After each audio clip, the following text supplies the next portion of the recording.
किया हुआ है इन्होंने। तो ये मतलब पठान है ज़्यादातर, तो उन्होंने कहा है कि भाई कि हमारी जो है दुकानें बंद करवा रहे हैं और जो है ना कारोबार करने नहीं दे रहे, तो इस तरीके का मामला है। तो ये इन्होंने रोड ब्लॉक किया हुआ है, ठीक है।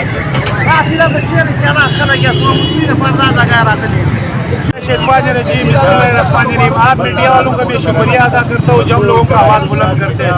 ये 2 महीने पहले ये होटल ने सील किया था, फिर हमने प्रेस क्लब भी एहतजाज किया, फिर कमिश्नर के साथ हमने एक मीटिंग की है, फिर हमने एक SOPs बनाया। इस SOPs पे हम देखो 9,000 साढ़े 9,000 होटल है, SOPs पे हम काम कर रहे हैं, अमल दरामद भी कर रहे हैं, उस पर काम भी जारी है, ऐसा नहीं है काम नहीं है जारी। अच्छा, ये सिर्फ सदर में है या फिर पूरे कराची में 9,000? इस वक्त 9,000 पूरा कराची में, खाली सदर में नहीं है, टोटल 9,000 है। सिंध में टोटल 10 से 12,000 है टोटल सिंध, ठीक है। ऑल होटल सिंध का सदर।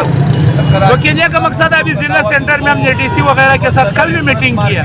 हमने एक वो बनाया है, उसमें तमाम टोलों का अफसरान भी थे, जहाँ पर रुकावट नहीं हो, जहाँ रोड को पब्लिक को परेशानी नहीं हो या पब्लिक को परेशानी, उस हिसाब से हमें अपनी जगह इदारे बर्बाद करेगा, जिसका हम चालान बनेगा। जहाँ पर रोड बंद नहीं होगा वहाँ जगह मिलेगा। तो हमें 120 पे काम जारी है, जिला सेंटर जैसा बन जाएगा, उसके बाद हम और जिले बनाएंगे इसी तरह, यानी और DC के साथ भी इसी तरह जिले बनेगा ताकि आवाम को रुकावट नहीं हो। इनका कहने का मकसद यही है कि हमें जो है मतलब एक मखसूस जगह दी जाए जहाँ का हम खुद जो है मतलब वो खर्चा जो भी होगा मतलब गवर्नमेंट इदारे को, उसको हम पे करने के लिए तैयार हैं।